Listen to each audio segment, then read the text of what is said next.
Hola, ¿qué tal? Muy buenos días, buenas tardes o buenas noches, dependiendo de la hora en la que estén viendo este video. Quiero agradecerles la oportunidad de compartirles esta información sobre los talleres de fe, política y participación ciudadana que nos ofrece, que pone a nuestra disposición la Arquidiócesis de Guadalajara a través de un grupo de laicos, entre los que me encuentro yo, René Ortega. Y bueno, espero que encuentren, me parece que encontrarán pues muy interesante la información y sobre todo que les ayude a hacer un voto con los elementos que nos ofrece la doctrina social de la Iglesia. Sin más, comenzamos. Pues muy bien, esta es la carátula de la presentación, talleres de fe, política y participación ciudadana. Comenzaremos con una oración por las elecciones. Señor nuestro, dueño del tiempo, en ese momento crucial de nuestra historia, nos dirigimos a ti con humildad y esperanza para que guíes y bendigas a nuestra nación, permitiendo que estas elecciones se realicen libres de discordia y violencia. Derrama el Espíritu Santo sobre todos los ciudadanos, inspirándolos a participar activa y conscientemente en ese proceso democrático. Que cada voto refleje nuestro compromiso con la verdad y el amor. Ilumina a aquellos que buscan gobernar y servir a nuestros pueblos. Que los próximos gobernantes trabajen con sabiduría para construir una sociedad basada en el bien común, la dignidad de la vida, la educación y la familia. Que podamos caminar juntos en la paz, la verdad y la justicia.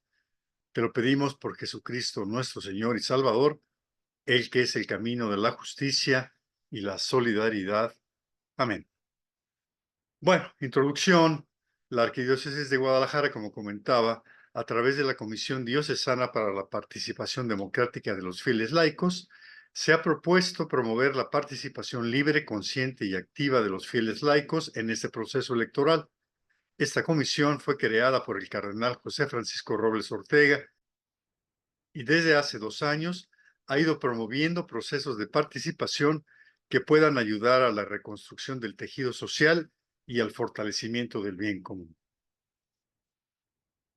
Bueno, pues primero agradecerle al señor cardenal esta iniciativa que me parece importantísima, que me parece urgente también en consideración a las circunstancias que veremos más adelante que vive nuestro país en la actualidad.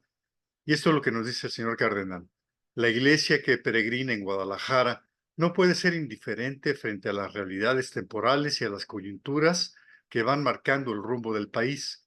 Es un deber moral e ineludible para la iglesia iluminar estos procesos desde la riqueza de su experiencia histórica y la claridad de su magisterio social.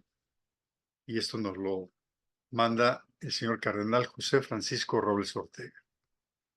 Pues muy bien, vamos a comenzar. Vamos a dividir esta sesión que originalmente, pues, tiene este taller incluye un número alto de horas, pero dada la circunstancia y que esto es, pues, vía internet, voy a tratar de resumir todos estos contenidos de la mejor manera posible y que sea claro, con 3 elementos: ver, juzgar y actuar. Pero esto a partir y en concordancia con el discernimiento cristiano, que significa juzgar y escoger sabiamente, es decir, buscar la voluntad de Dios, ser dóciles a lo que a lo que el Espíritu Santo nos dice. Y la primera parte, ver, entonces significa que confiemos con el corazón, pero que también, como dicen los jesuitas, usemos la cabeza. Es decir, no es suficiente lo que sintamos, tampoco es suficiente lo que pensemos, sino que es una combinación de ambos en donde nos ponemos a la disposición del Espíritu Santo para que aquello que juzguemos, que es el segundo punto, sea conforme a la voluntad de Dios. Juzgar desde la fe y la doctrina social de la Iglesia. Muy importante porque algunas veces, y sobre todo en las circunstancias actuales, pues resulta ser que juzgamos a partir de las opiniones o a partir de las ideologías, y esto no es el discernimiento cristiano. El discernimiento cristiano requiere que partamos de los dogmas de fe y que partamos de los lineamientos que nos da la doctrina social de la Iglesia, que a partir de la primera encíclica Rerum Novarum de 1992 sobre la cuestión social, desde el Papa León XIII, la Iglesia nos ha ido dando de manera tal que nos oriente en las circunstancias políticas, sociales, económicas de cada momento histórico que se vive, para que la forma en la que evaluemos, es decir, discernamos, sea conforme a la voluntad de Dios. Y tercero, el actuar. Y este actuar que represente, primero, por supuesto, actuar. Algunas veces los cristianos nos quedamos dentro de la iglesia, en un catolicismo de sacristía, pero la actuación es fundamental y justamente la situación que vive nuestro país es resultado de que los católicos, después de la cristiada, no hemos actuado debidamente y entonces les hemos dejado a otros que tomen la iniciativa y decidan el presente y el futuro de nuestro país. Este actuar requiere entonces que cuando yo lo hago, me sienta alentado y con paz mental, me sienta consolado y me sienta en calma. Es decir, que aquella decisión con ese juicio que he tomado después de orar, en ese ver con el corazón y pedirle al Espíritu Santo que me ilumine, me lleve a una actuación en la que yo me sienta tranquilo, calmado, sereno, en paz. Y esto es lo que vamos a ir viendo, los elementos que la arquidiócesis nos da para lograr este discernimiento. Tema 1, el desafío de la realidad mexicana. Bueno, todos sabemos que nos encontramos en una coyuntura, hay dos caminos hacia adelante y la pregunta es, ¿cuál de los dos maximiza la cantidad de bien común y la paz? Maximizar no significa que sea perfecto, significa solamente que de estos dos caminos hay uno que es mejor y otro que es peor. Y miren, aquí ven una pequeña tablita con una medición del 0 al 10, y yo les pediría, en las reuniones presenciales, pues eso, hago la pregunta, pero en este caso, yo les pediría que pensaran si pensamos en el mal común y en el bien común. En el mal común estaríamos, en nuestro país, en México, estaríamos en el 0, mal común, el peor mal común posible. Y en el 10 estaríamos en el mejor bien común posible en México. ¿Dónde colocarían ustedes la medición? Y miren, la experiencia es que las personas, algunas más pesimistas, hablan de 1 y otras suben, pero siempre es entre 1 y 5 la calificación del bien común. Y claro, si no hay bien común, no puede haber paz, como lo vamos a ver más adelante. Es decir, nos encontramos en una situación grave que es necesario que cambie, porque si no, lo que hemos visto a lo largo del tiempo, a lo largo de los distintos sexenios más recientes, es que se ve una patria cada vez con menos paz y con menor nivel de bien común. Veamos un ejemplo, una gráfica que nos comunica los homicidios dolosos por sexenio. Comenzamos de abajo para arriba con Ernesto Zedillo, 83,000, con Vicente Fox, 60,000, con Felipe Calderón y su guerra contra la delincuencia sube a 120,000, o sea, el doble de Vicente Fox. Con Enrique Peña Nieto sube a 156,000 y en el sexenio actual aquí habla de 171,000, pero esas cifras pues hay que irlas actualizando. Tremendo, ¿no? Un problema muy grande.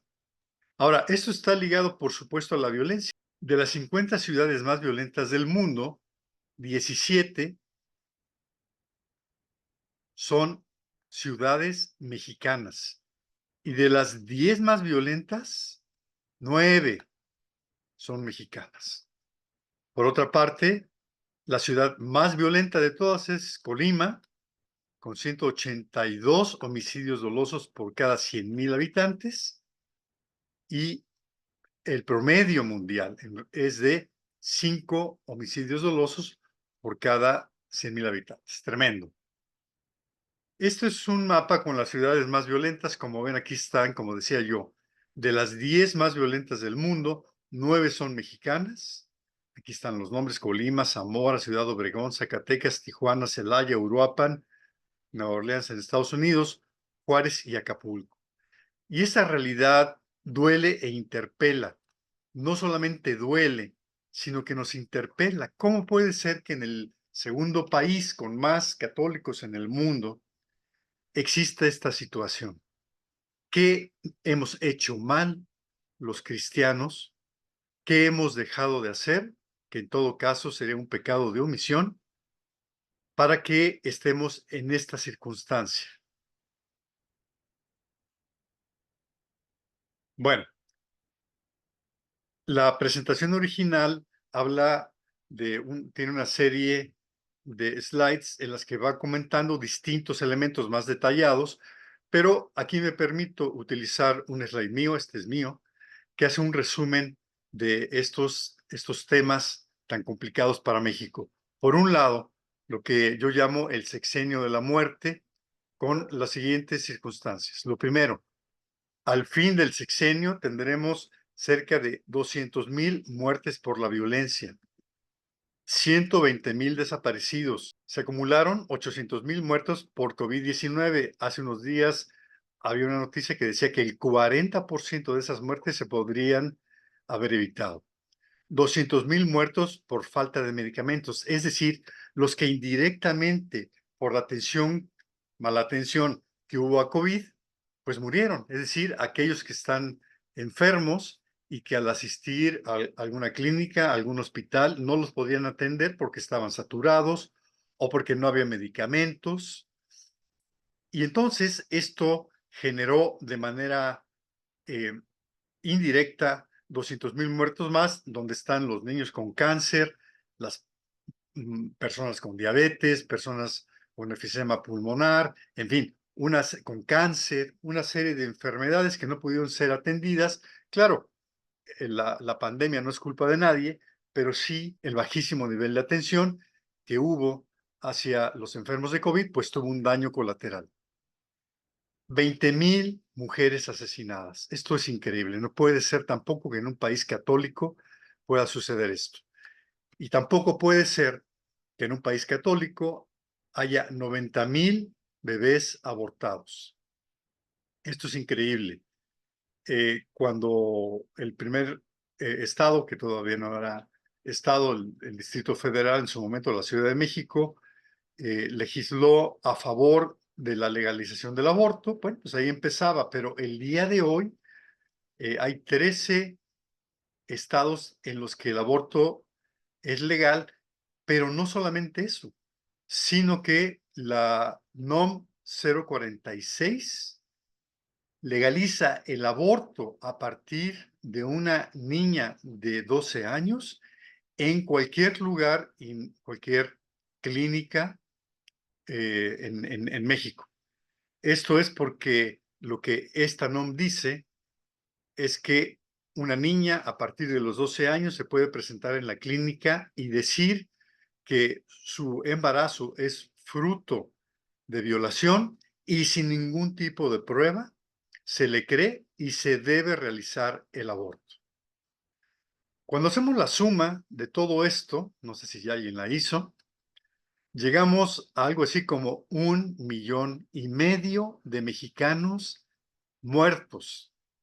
No sé si llamarle asesinados, porque de alguna manera, pues hay un descuido en algunos casos, hay negligencia, y es 1,500,000 de mexicanos. La última guerra en México fue la Guerra Cristera y murieron un poco más de 200,000 personas. Aquí son 6 veces ese número.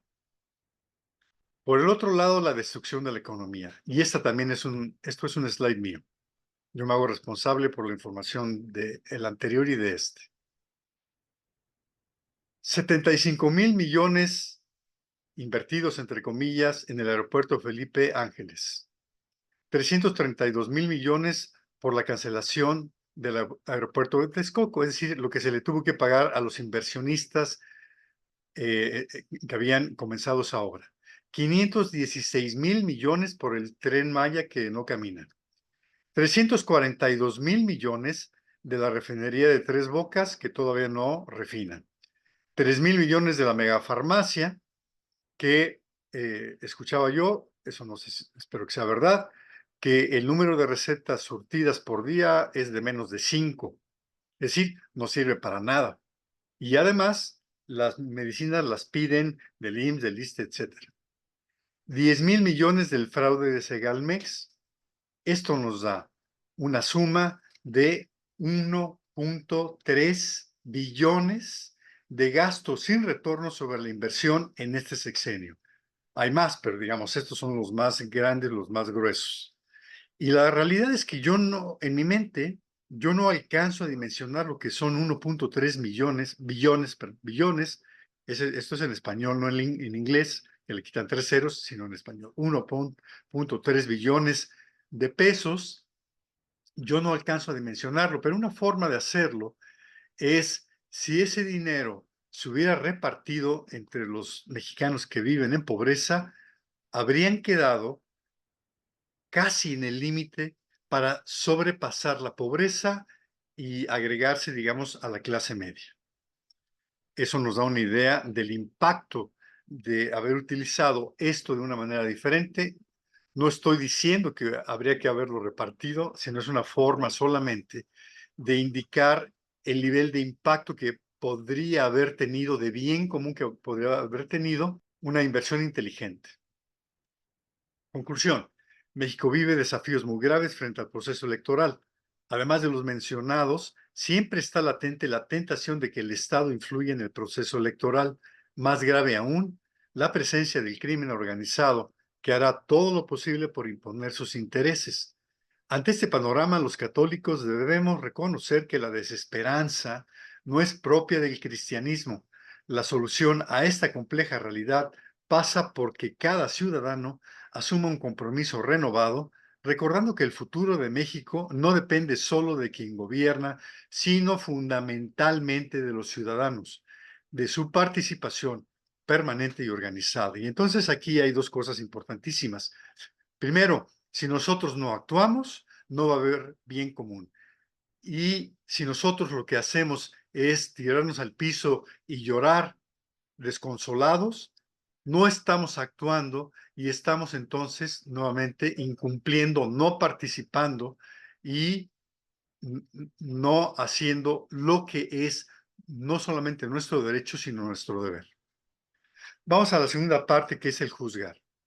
Este juzgar que comentaba yo debe ser desde la fe y la doctrina social de la Iglesia, porque los católicos no podemos opinar, no podemos pensar en función de las ideologías, no podemos pensar en función de los principios del capitalismo o de los principios del socialismo o de los principios de la ideología de género. Eso no es cristiano, eso no procede de lo que Jesucristo nos reveló.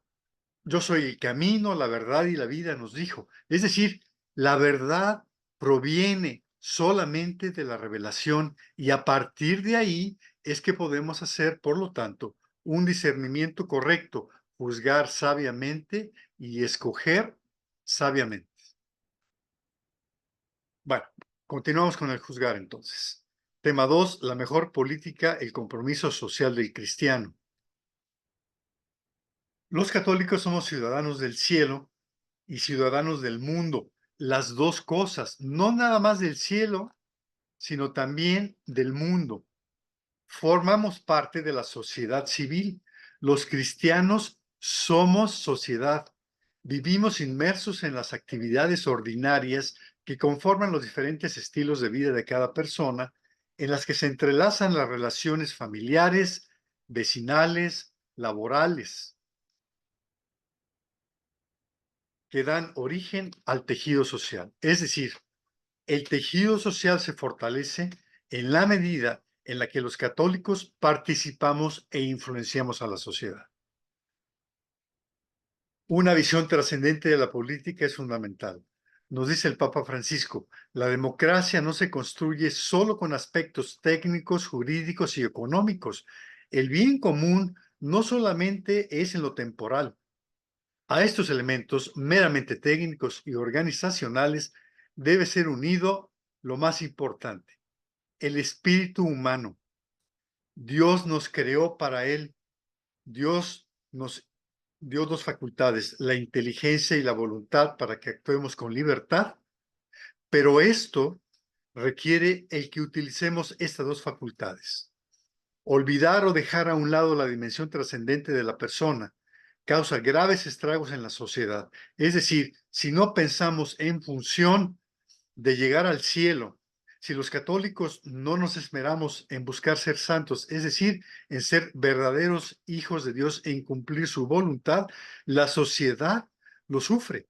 El espíritu de la persona lo asemeja a Dios y por este motivo la hace capaz de la verdad, la libertad y la justicia, y como consecuencia de estas tres, del amor.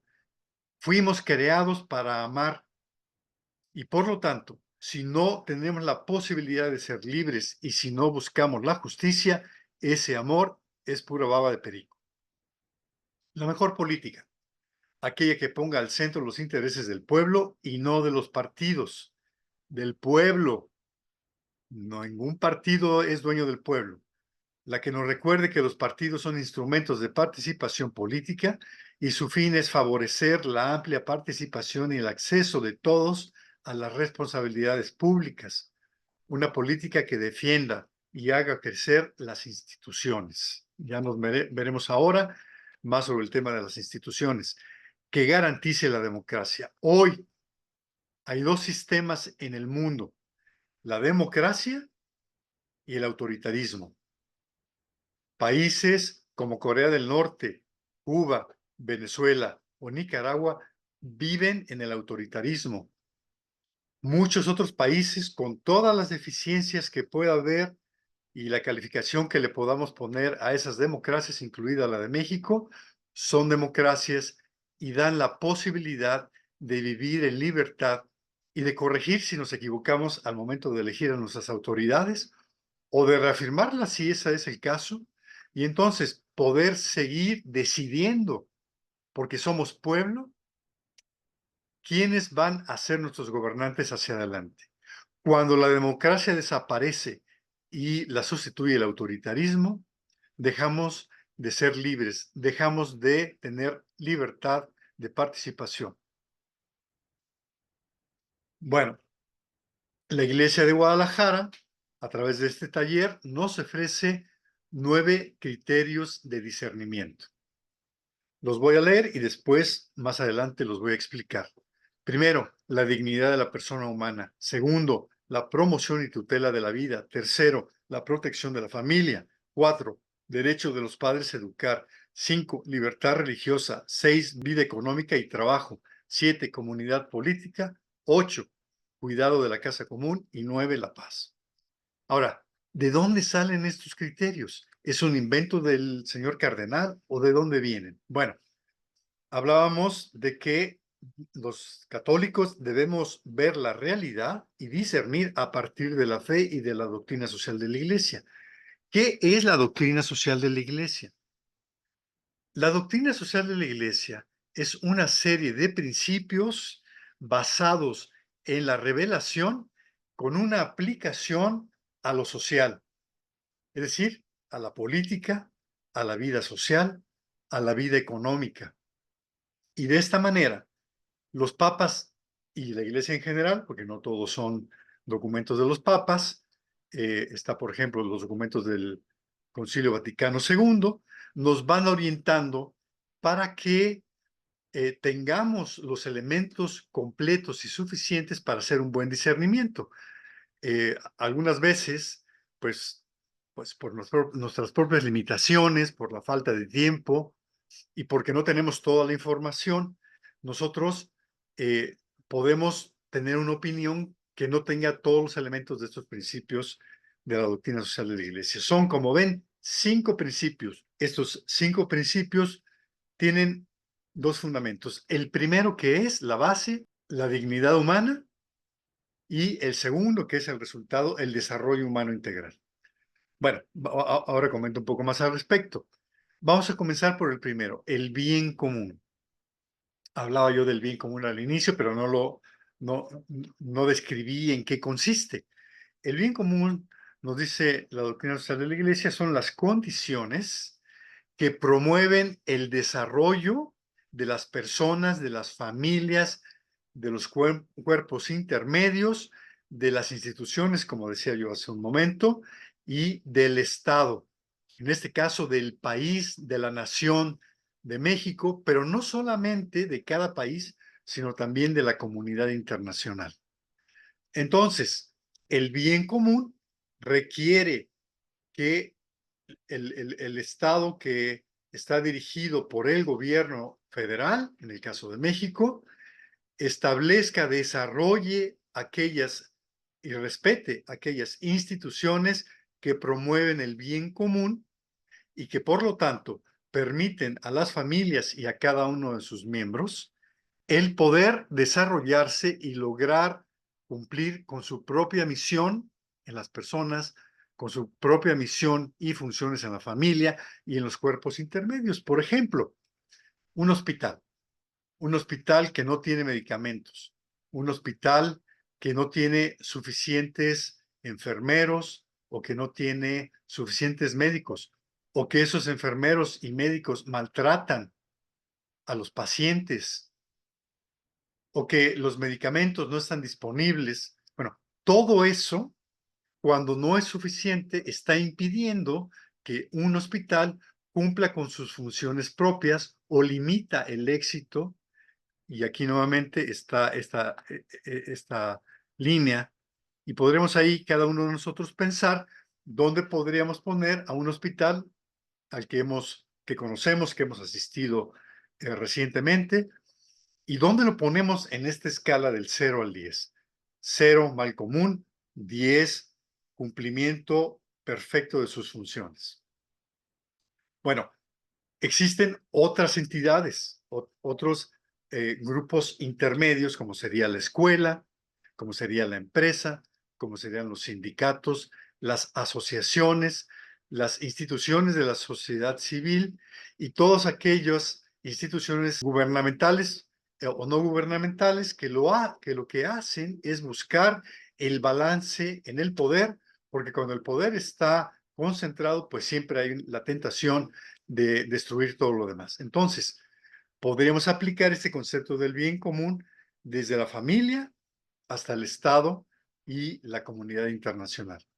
Ahora, para lograr este bien común, la doctrina social de la Iglesia nos ofrece 4 principios. El principio de solidaridad. ¿Qué significa el principio de solidaridad? Es una palabra que conocemos bastante bien. Ponernos en los zapatos del vecino.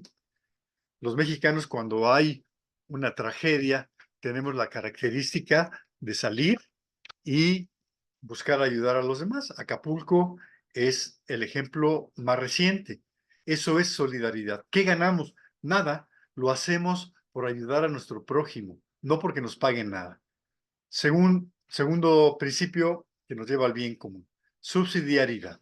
La subsidiariedad es otro de los principios muy importantes que se refiere a que una comunidad con mayores capacidades ayuda a una comunidad con menores capacidades. Siempre pongo el mismo ejemplo, que son el de mis hijos cuando eran bebés y comenzaban a levantarse porque querían aprender a caminar. ¿Y qué sucedía ahí? Y esto sucede, a ustedes les sucedió con sus propios hijos, que es que los papás, mamá y papá, le toman de una manita cada uno y lo ayudan a caminar, y el bebé va moviendo las piernitas. Y esto tiene 2 propósitos. Uno, que el niño vaya practicando, se vaya ejercitando y vaya aprendiendo a mover sus piernitas de manera más efectiva, a guardar el equilibrio. Pero la otra parte es protegerlo para que no vaya a tener un accidente y se rompa la boquita o se lastime. La subsidiariedad a nivel social es lo mismo. El nivel más alto de subsidiariedad lo tiene el Estado. El gobierno, que tiene la obligación de crear y de apoyar a esos grupos intermedios, o por ejemplo, a una entidad federativa. Y esta entidad federativa, este gobierno estatal, ¿qué requiere? Pues que el gobierno federal le dé recursos para, a su vez, esos recursos aplicarlos dentro de su estado a los distintos grupos intermedios para que satisfagan las necesidades, para que todos vivamos mejor. Por ejemplo, todas las vías dentro dentro de una ciudad, los semáforos, la pavimentación, etcétera. Todo eso va generando bien común y es subsidiario, porque nadie más podría resolver esos problemas. No lo puede resolver una empresa, no lo puede resolver una familia. De tal manera que la subsidiariedad es muy importante, porque si nos vamos. Miren, hice una pausa ahorita en la presentación porque sonó mi teléfono de un tipo que me dice, papá, estoy detenido. Y le contesté, porque yo sé que no es ninguno de mis hijos. eh, bueno, porque el teléfono es el de la oficina y mis hijos no se lo saben de memoria. Y entonces, fíjense nada más qué ejemplo donde la subsidiariedad de la que estamos hablando, el gobierno no está haciendo su trabajo. Está dejando que los delincuentes desde la cárcel puedan hacer llamadas para amenazar a los ciudadanos y robarles su dinero. Buen ejemplo, miren, coincidencia, pero buen ejemplo de un gobierno que no está siendo subsidiario, pero sí subsidia y subsidia cuando da abrazos y no balazos, y subsidia cuando da dinero, regala dinero para comprar la voluntad de los votantes. Siguiente, destino universal de los bienes. Cuando Dios crea a Adán y a Eva, discúlpeme porque me molestó mucho esta llamada, es increíble. Cuando Dios crea a Adán y Eva, los hace administradores del mundo. Les dice, henchid la tierra y dominad a los animales. Es decir, ustedes son los administradores de esta creación mía, los administradores, pero el dueño de la creación es Dios. Nosotros solamente somos administradores. Y a partir de Adán y Eva, todos los seres humanos hasta el día de hoy hemos sido administradores de este mundo. Pero nosotros tenemos que pasar la estafeta al futuro. No solamente nosotros tenemos que dejarle a nuestros hijos, a nuestros nietos, a nuestros bisnietos un país vivible, y vean ahora la crisis del agua en nuestro país, pero no solamente en nuestro país, en Estados Unidos y otros países también, por el abuso o por el descuido de los recursos naturales, empieza a haber problemas muy severos. Entonces, tenemos que cuidarlo para el futuro, pero no solamente son este destino universal de los bienes, no solamente son los recursos naturales, también es la democracia. Lo que nosotros tenemos obligación de hacer es pasarles a nuestros hijos un mejor México, un México libre, un México en el que ellos puedan decidir quién los gobierna, un México que aproveche las oportunidades como el nearshoring de un México más próspero. México podría convertirse, si seguimos el camino de la democracia, en la octava potencia mayor del mundo, por encima de países como Alemania o Inglaterra. Eso es un hecho, lo platicaba yo con unos amigos en otra charla de estas hace unos días, y ellos decían, es que es un hecho. Bueno, sí es un hecho siempre y cuando podamos seguir viviendo en democracia, porque si no, como le sucedió a Venezuela, que era el país con el mayor PIB per cápita, se convirtió en el segundo país más pobre per cápita de América. Es decir, no hay garantía y tenemos entonces que cuidar a nuestro país, a nuestros recursos naturales, pero también a nuestra sociedad, que es otro de los bienes que Dios nos dio. Y finalmente, que es el principal en este taller, la participación. La participación es actuar, hace algunos días que hablaba con unos amigos, uno de ellos, empresario, me decía, voy a ponerme con mis amigos a rezar el rosario para que tengamos una buena, unas buenas elecciones. Pero yo le dije, oye, ¿y me permitirías hablar con tus empleados para también a ellos comunicarles esto mismo que estoy comunicando ahora a todos ustedes? Y se quedó callado y dijo que no. Le dije, bueno, entonces no estás participando, ni estás apoyando, ni estás buscando el bien común de tus colaboradores, ni estás siendo subsidiario. De tal manera que esto, como ven, estos 5 principios de la doctrina social de la Iglesia nos llevan a resultados maravillosos, a una mejor sociedad.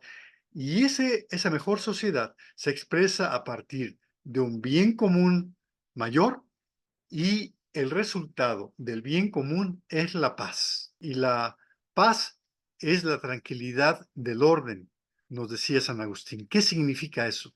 Miren, cuando estamos nosotros con nuestras familias, con nuestros amigos, creo que más con nuestras familias, tal vez en la cena de Navidad, y estamos todos contentos, todos alegres, eh, disfrutando esta fiesta maravillosa del Dios que se hizo hombre. ¿Cómo nos sentimos? Nos sentimos unidos, nos sentimos serenos, nos sentimos tranquilos. Bueno, esa es la paz. Y hoy en México, el resultado del mal común que estamos viviendo es que no nos sentimos así cuando salimos a la calle o cuando contestamos el teléfono, como me acaba de suceder, o cuando uno de nuestros hijos salió, me refiero a hijos ya adolescentes o adultos jóvenes o no tan jóvenes, y que sabemos que fueron a algún lugar, que salieron de viaje o que fueron con sus amigos a algún bar, a algún antro, lo que sea. Nos quedamos preocupados porque no nos quedamos tranquilos porque sabemos que hay un deterioro enorme del bien común. Bueno, regresamos a los criterios de los que hablaba yo hace un momento. Estos son los 9 criterios que nos da la Arquidiócesis de Guadalajara. El primero, la dignidad de la persona. La persona es una criatura de Dios, hombre y mujer con el mismo valor y que no puede ser utilizada, instrumentalizada para fines ajenos a su desarrollo. Somos hijos de Dios, hijos de Dios. Es decir, no hay nadie que pueda explotarnos, aprovecharse de nosotros, porque somos hijos de Dios, somos príncipes, hijos de Dios. Vida, el respeto a la vida desde su concepción a su muerte natural será fundamental, pues Dios nos manda no matar y amar al prójimo. Toda acción que atente contra este derecho natural se considera un pecado social gravísimo. Otra vez, porque somos hijos de Dios. Y el que se mete con un hijo de Dios, pues lo va a pagar en la eternidad. Familia. La familia es la primera sociedad humana y debe ser sujeto de promoción y defensa desde la acción política. Es decir, no solamente nosotros como padres de familia o las asociaciones relacionadas con la familia, la defendemos, la debe defender el Estado, porque el fundamento de la sociedad es la familia, e ir en contra de la familia lo que hace es destruirla. Piensen en la crisis del fentanilo en Estados Unidos, cuántos cientos de miles de norteamericanos, porque el gobierno norteamericano no los cuidó, y por también problemas con la educación de los chicos, eh, hay personas pues que son autómatas, que son zombies.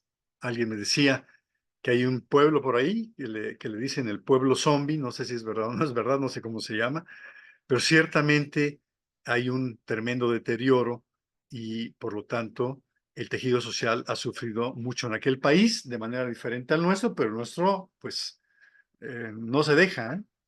La educación es derecho y deber primario de los padres de familia educar a sus hijos según sus valores morales, religiosos y familiares.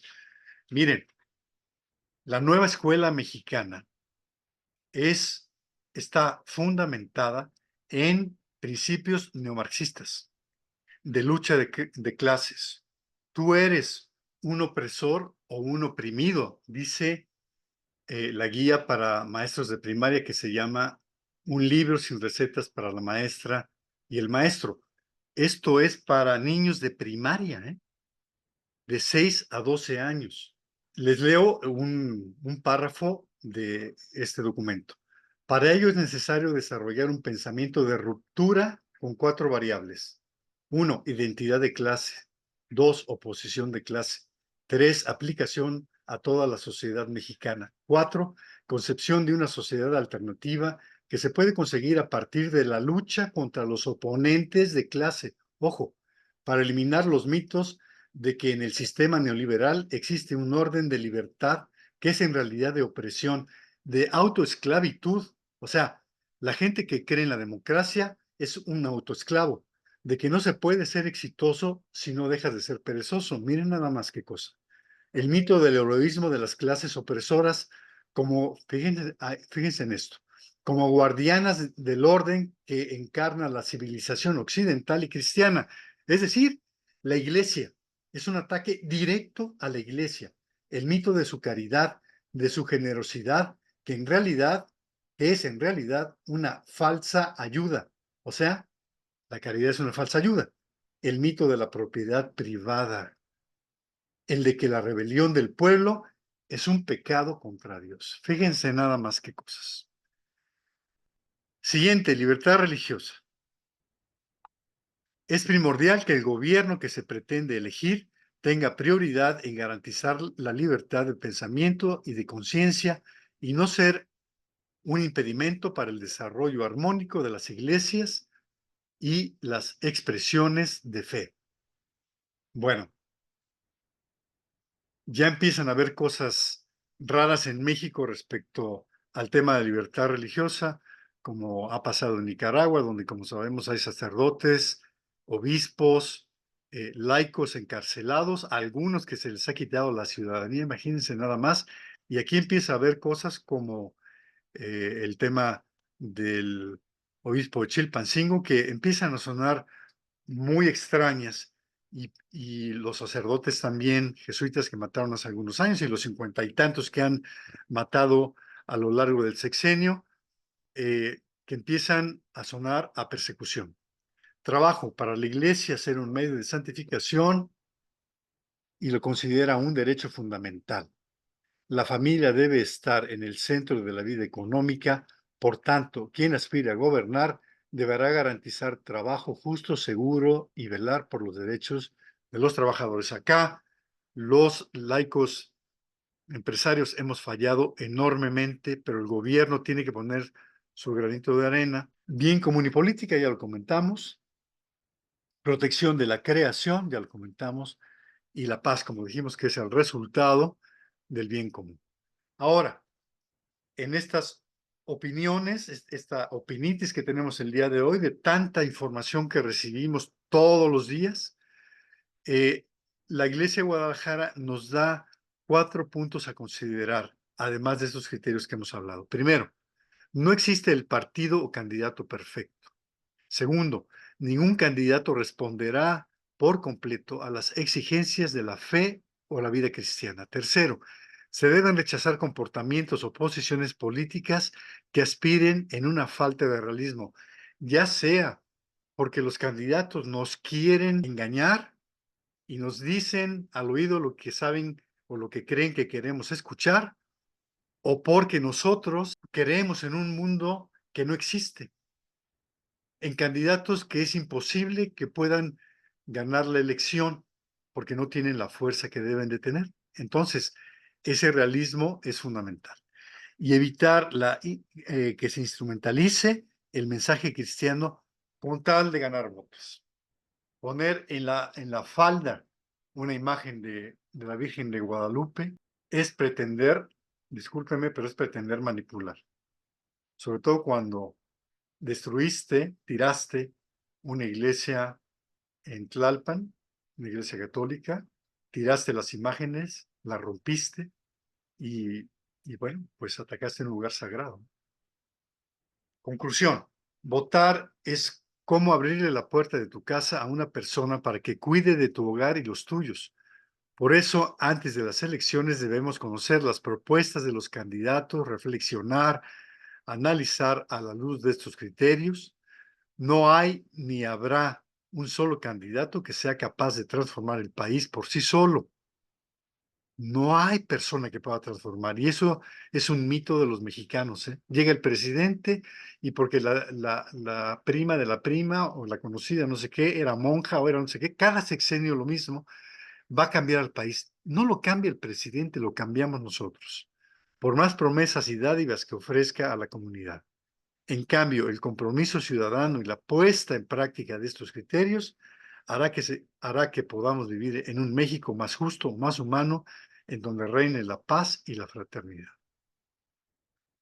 Vamos al tercer punto, el actuar. Bueno, si vemos las cosas con claridad, la realidad con claridad, con objetividad, si juzgamos esa realidad desde la fe, desde la doctrina social de la Iglesia, pero no actuamos, es un pecado de omisión. Porque el voto no solamente es un derecho, es una obligación. Aquí vienen dos temas pegados, justamente por razones de tiempo. Y el primero es a quién vamos a elegir y para qué. Y el segundo, la democracia participativa, el ABC y los COPACI. Ya comentaremos de ellos. Introducción. Una auténtica democracia se funda en la participación comprometida y organizada de los ciudadanos. La participación es uno de los pilares de todo ordenamiento democrático y garantía para tener una sociedad más justa, más humana, en donde el poder político está verdaderamente en las manos del pueblo. Si no participamos, cuando estoy en las reuniones presenciales, saco las llaves de mi casa, saco las llaves de mi coche y les digo, está pasando por enfrente de mi casa alguien que no conozco, con cara de maleante algunas veces. Y le digo, oye, toma las llaves de mi coche, toma las llaves de mi casa. Ah, y por cierto, adentro de mi casa están mis hijos, te los encargo. Eso es lo que hacemos, porque México es nuestra casa. Cuando no participamos, cuando le dejamos a otros que tomen las decisiones más importantes. Ah, pero además le damos las claves bancarias y les endosamos, si es que la casa es nuestra, las escrituras de nuestra casa. Eso es lo que hacemos cuando no participamos. Bueno, por lo tanto, tenemos la obligación de votar. ¿Y cuál es mi casilla? ¿Cuál es mi distrito? Bueno, esto se puede encontrar, en el caso de Jalisco, en esta página. Ahí pueden encontrarlo. Y claro, escoger ahí el distrito al que pertenecen y la sección. Y ahí pueden encontrar la información. Cuesta trabajo, ¿eh? Pero bueno, busquen y busquen, no dejen de insistir. La sección electoral está en nuestra credencial de elector. Ahí la encontramos, así sabemos cuál es, y bueno, y ya poder ubicar nuestra casilla. Si alguien no puede ingresar a internet o no sabe cómo hacerlo, pues hay que pedir ayuda. Y para conocer a los candidatos y sus propuestas, el INE pone a nuestra disposición esta página, candidaturasinE.mx, pero existe también una página que se llama sabervotar.mx, donde pueden encontrar información de las posturas de cada candidato, de los temas más importantes como ciudadanos. Esta es una página que es confiable, tiene información fidedigna y que les puede ser muy útil para determinar por quién votar. Bueno, vamos ahora a la democracia participativa, que va más allá del simple voto y tiene dos componentes esenciales. Primero, la vigilancia de la ciudadanía a las decisiones que toman sus representantes. En México votamos y dentro de 6 años regresamos, ¿no? Eso no es ser un buen ciudadano. Eso no es ejercer ninguna presión sobre nuestros empleados, que son los gobernantes. Imagínense ustedes que tienen una empresa que tiene alcance nacional. Ustedes nombran a un director general y se van 6 años de vacaciones y regresan a los 6 años. y lo dejan hacer lo que le venga en gana. Bueno, evidentemente no harían eso con su dinero, con su inversión. Cuando la ciudadanía se convierte en protagonista de los cambios que el país necesita, es decir, una auténtica transformación. O sea, la transformación de México no va a venir de los gobernantes, viene de nosotros. Tenemos que ser protagonistas, es decir, tenemos que participar en las elecciones, tenemos que vigilar periódicamente a los gobernantes, presidente, gobernador, senador, diputado federal, diputado local, presidente municipal, estar haciéndolo. Pero eso requiere una organización que vamos a ver más adelante de la ciudadanía. Y entonces se complementa la vigilancia con la transformación, es decir, proponer soluciones y ver después que se hagan realidad. Y esto requiere un cambio de mentalidad importantísimo. Nosotros en México pensamos que la responsabilidad de México es de los gobernantes y nosotros sentaditos. Para nada. El paradigma ahora es el de una ciudadanía que sabe asumir su propio destino. Su propio destino. Nosotros somos dueños de nuestro destino, que no espera con mano extendida las dádivas que caen de la mesa del poder político. Miren, es gravísimo esta mano extendida en México de ricos y pobres, ¿eh?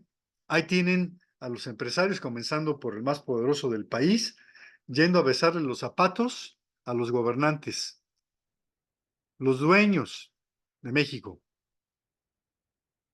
Y por el otro lado, el pueblo que tiene también se acostumbró a la caridad cristiana, entendida como el que me den, no el que me den un pescado, no el que me enseñen a pescar. Eso no es así en otros países. Y lo digo porque yo viví en varios países. El ciudadano entonces se debe involucrar en la toma de decisiones que acota el poder. Todas las meetings que ha habido recientemente es un acotamiento del poder y cómo han impactado, y que orienta la acción social. No más ciudadanía apática. Es un balazo en el pie. Es un balazo en el pie ser apáticos, porque a quien estamos dañando son a nuestros hijos y a nuestros nietos, al país con el que lloramos cuando la selección mexicana de fútbol pierde. Ese es el tema. La apatía es endosar nuestro país y regalárselo a alguien más. ¿A qué nos comprometemos como católicos? 80%. Ahí les pongo muy fea mi letra. 80% de los mexicanos, 80% somos católicos. Y si sumamos a los cristianos, somos más del 90%. ¿En qué lugar cuando alguien tiene 80% del número de participantes, pierde? No puede ser. No puede ser que si somos 80% tengamos el país que tenemos. La Iglesia de Guadalajara se ha comprometido desde antes del proceso electoral a promover la participación permanente y orgánica de los fieles católicos. Lo ha hecho con una estrategia con dos elementos. El ABC de la participación ciudadana, que es lo que acabamos de ver, es decir, votar e influir desde la doctrina social de la Iglesia, y la creación, qué importante esto, la creación de los consejos pastorales de participación ciudadana, COPACI. Es decir, que en cada parroquia, en cada templo, haya un grupo de ciudadanos que tienen como apostolado defender a México. No solamente los apostolados muy buenos, por supuesto, hacia adentro, o los que son hacia afuera, pero que son solamente para ayudar a personas o instituciones, sino también las que defienden a la sociedad, a México. Regresamos al primer slide, el bien común y la paz, y regresamos entonces a cuál es el nivel actual de bien común que ustedes pensaron y el nivel de paz que ustedes pensaron. Y tenemos dos opciones, no hay de otra. Hay de dos sopas. Una, que es la dictadura, desaparición de tres poderes, es decir, que el poder ejecutivo se adueña de los otros dos. La asociación de crimen organizado y militarización, como eso ha sucedido en otros países como Cuba, como Nicaragua, como Venezuela. La educación neomarxista, el envejecimiento de la población, es decir, el hecho de que nos odiemos entre mexicanos, peor aún, el hecho de que nos odiemos y nos pongamos apodos entre católicos es inaceptable. La eliminación de la oposición por compra o amenaza, el narcogobierno, como ya hay en varios lugares del país, es decir, gobierno, políticos, narco, militares y desaparición de los tres poderes y destrucción de la democracia como resultado de esto. Hay lugares, como ustedes saben, donde no va a haber más que un solo candidato, que es el candidato del narcogobierno. Pero por otro lado, hay una esperanza, una democracia que no es perfecta, ni mucho menos, pero que nos da la posibilidad de que sigan existiendo tres poderes que se vigilan unos a otros. El nearshoring que mencioné hace un rato, donde México puede, como decía, convertirse en la octava economía del mundo.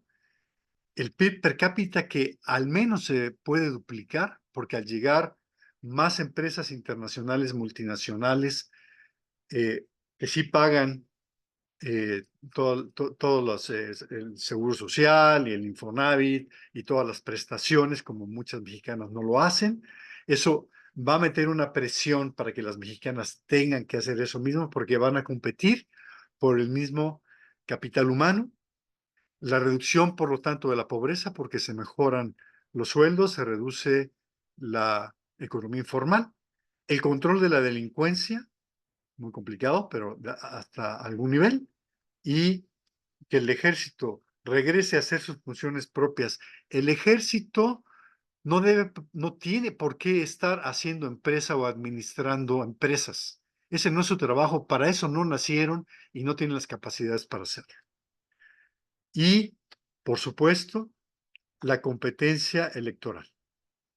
Hay competencia electoral, hay democracia, hay narcogobierno, hay crimen organizado y militarización, terminamos en la dictadura, como ha sucedido con otros países. En conclusión, frente a un panorama desolador de violencia, de injerencia del crimen organizado, del debilitamiento de las instituciones, de la influencia cada vez más grave de la ideología de género y el aborto, lo último que puede privar en el católico es la desesperanza. No podemos perder la esperanza. La desesperanza es la victoria del enemigo. Y el enemigo, me imagino que aquí, a lo que se refiere la iglesia de Guadalajara, es el demonio, el mal y sus secuaces. Será difícil cambiarlo todo. Es decir, no podemos esperar un mundo perfecto. Un amigo hace algún tiempo me decía, no, yo no voy a votar esta vez porque ninguno me convence, me espero a la siguiente. ¿Y quién te dice que va a haber siguiente? Habrá cosas que atentan contra nuestros principios, pero que pueden cambiarse si nos decidimos por la democracia. Por muy limitada que sea, por muy limitados que sean los candidatos que sí están a favor de la democracia, si no hay democracia no hay nada. Las palabras de San Agustín son iluminadoras en este sentido.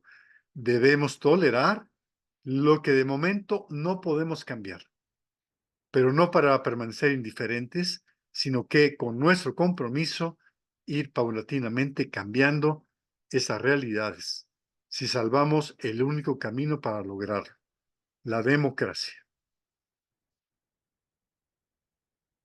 Bueno, pues termino con unas palabras de San Juan Pablo II. Nuevas situaciones reclaman hoy la acción de los fieles católicos. Si no comprometerse ha sido siempre inaceptable, hoy lo hace aún más culpable. A nadie le es lícito permanecer ocioso. Pues muchas gracias por su tiempo, por su consideración. Espero que haya sido de utilidad este video que pongo con mucho gusto a su disposición. Dios los bendiga.